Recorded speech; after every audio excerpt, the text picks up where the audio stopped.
बोलो भागवत भगवान की जय। श्रीमद् भागवत महापुराण तृतीय स्कंद 5वां अध्याय। विदुर जी का प्रश्न, मैत्रेय जी का षष्ठी क्रम वर्णन। श्री सुखदेव जी कहते हैं, परम ज्ञानी मैत्रेय मुनि हरिद्वार क्षेत्र में विराजमान थे। भगवत भक्ति से शुद्ध हुए हृदय वाले विदुर जी उनके पास जा पहुँचे। उनके साधु स्वभाव से आप्यायित होकर उन्होंने पूछा। विदुर जी ने कहा, भगवान, संसार में सब लोग सुख के लिए कर्म करते हैं, परंतु उनसे ना तो उन्हें सुख ही मिलता है, ना उनका दुख ही दूर होता है, बल्कि उससे भी उनके दुख की वृद्धि होती है। अतः इस विषय में क्या करना उचित है, ये आप मुझे कृपा करके बतलाइए। जो लोग दुर्भाग्यवश भगवान श्री कृष्ण से विमुख, अधर्म परायण, अत्यंत दुखी हैं, उन पर कृपा करने के लिए आप जैसे भाग्यशाली भगवत भक्त संसार में विचरा करते हैं।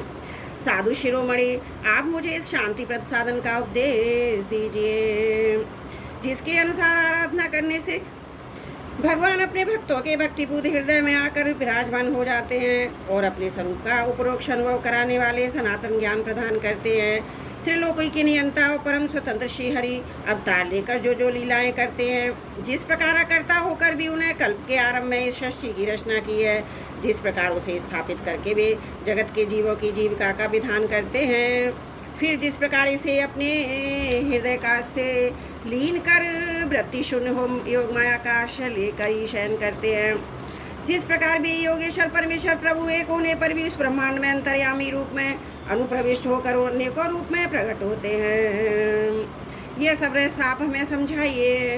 ब्राह्मण को देवताओं के कल्याण के लिए जो अनेकों अवतार धारण करके लीला से ही नाना प्रकार के दिव्य कर्म करते हैं, वे भी हमें सुनाइए। यशस्वी के मुकुटमणि श्री हरि के लीला अमृत का पान करते करते हमारा मन तृप्त नहीं होता।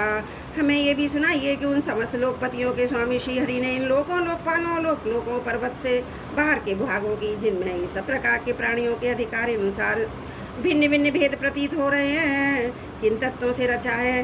द्विजवर उन विश्वकर्ता स्वयंभू श्री नारायण ने अपनी प्रजा के स्वभाव, कर्म, रूप और नामों के भेद की किस प्रकार रचना की है। भगवान, मैंने श्री व्यास जी के मुख से ऊंच नीच वर्णों के धर्म तो कई बार सुने हैं, किंतु अब श्री कृष्ण कथा अमृत के प्रभाव को छोड़कर अन्य स्वल्प सुखदायक धर्मों से मेरा चित्त ऊब गया है। उन तीर्थपाल श्री हरि के गुणवाद से तृप्त हो भी कौन सकता है। उनका तो नारदादि महत्व महात्मा गण भी आप जैसे साधुओं के समाज में कीर्तन करते हैं, तथा जब ये मनुष्यों के कर्णधारों में प्रवेश करते हैं, तब उनकी संसार चक्र में डालने वाली घर गृहस्थी की आसक्ति को काट डालते हैं। भगवान, आपके सखा मुनिवर कृष्ण देवपायन ने भी भगवान के गुणों का वर्णन करने की इच्छा से ही महाभारत रचा है। उसमें भी विषय सुखोल्लेख करते हुए मनुष्यों की बुद्धि को भगवान कथाओं और लगाने की प्रयत्न करते हैं। यह भगवत कथा की रुचि श्रद्धालु पुरुष के हृदय में जब पड़ने लगती है, तब अन्य विषयों से उन्हें विरक्त कर देती है। वह भगवत आचरणों के निरंतर चिंतन से आनंद मग्न हो जाता है और उस पुरुष के सभी दुखों का तत्काल अंत हो जाता है। मुझे तो उन शोचनीयों के भी शोचनीय अज्ञानी पुरुषों के लिए निरंतर खेद रहता है, जो अपने पिछले पापों के कारण श्री हरि की कथाओं से विमुख रहते हैं। हाय काल, भगवान उनके अमूल जीवन को काट रहे हैं और वे वाणी, देहो, मन से व्यर्थ वाद विवाद, व्यर्थ चेष्टा और व्यर्थ चिंतन में लगे रहते हैं। मैत्रेय जी, आप दीनों पर कृपा करने वाले, अतः भोरा जैसे फूलों में से रस लेते हैं, उसी प्रकार इन लौकिक कथाओं में से उनकी सारभूता परम कल्याणकारी पवित्र कीर्ति श्री हरि की कथाएं छांटकर हमारे कल्याण के लिए सुनाइए।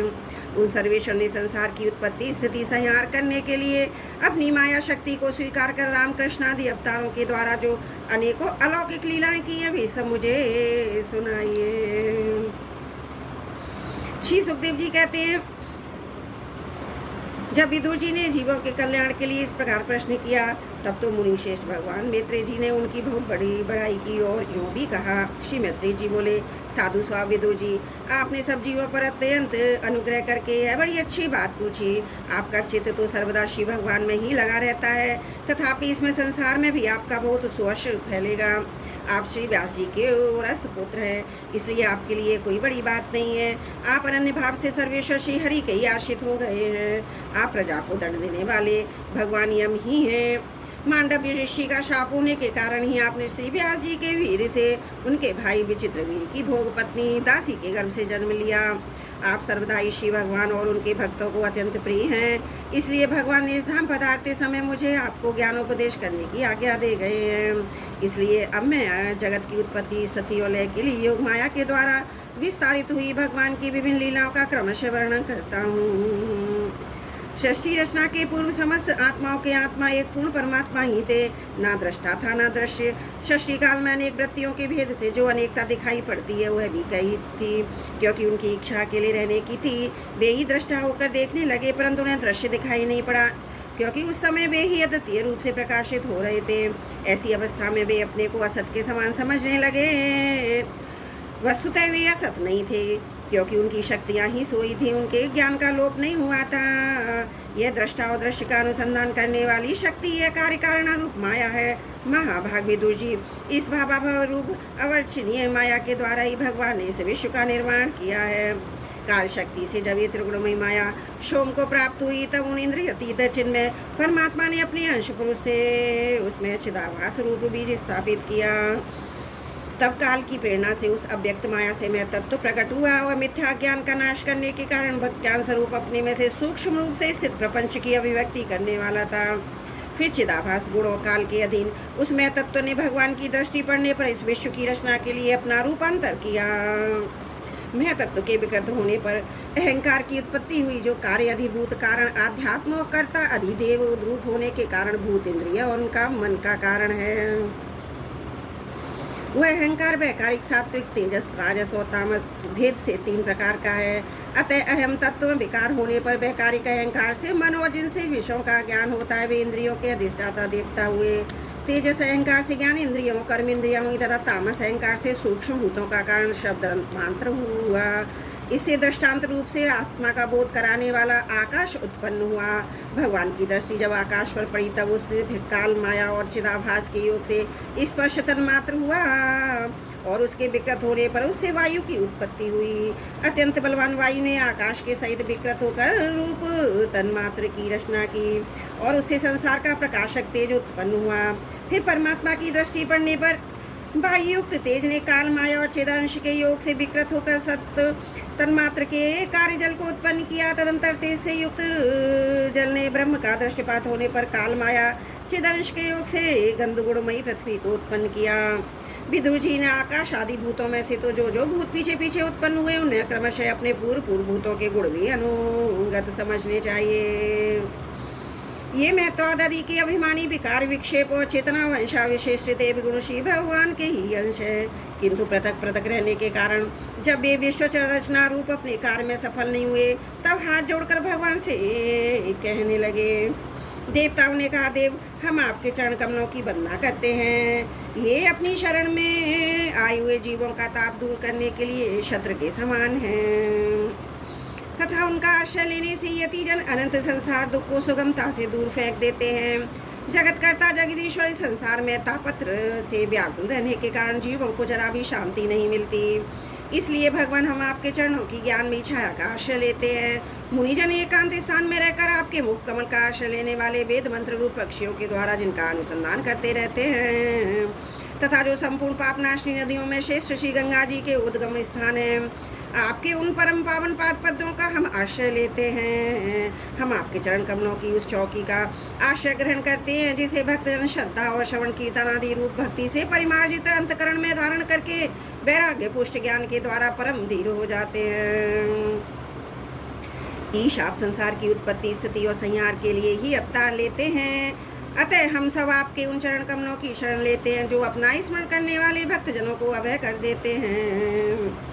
जिन पुरुषों का देह गेय तथा उनसे संबंध रखने वाले अन्य तुच्छ पदार्थों में अहमता ममता का दृढ़ दुराग्रह है, उनके शरीर में आपके अंतर्यामी रूप से रहने पर भी तो अत्यंत दूर हैं। उन्हीं आपके चरणाविंदों को हम भजते हैं। परम श्री परमेश्वर इंद्रियों के विषयाभिमुख रहने के कारण जिनका मन सर्वदा बाहर ही भटकता करता है, वे पावर लोग आपके पलासपूर्ण पाद विन्यास को शोभा के विशेषज्ञ भक्तजनों का दर्शन नहीं कर पाते।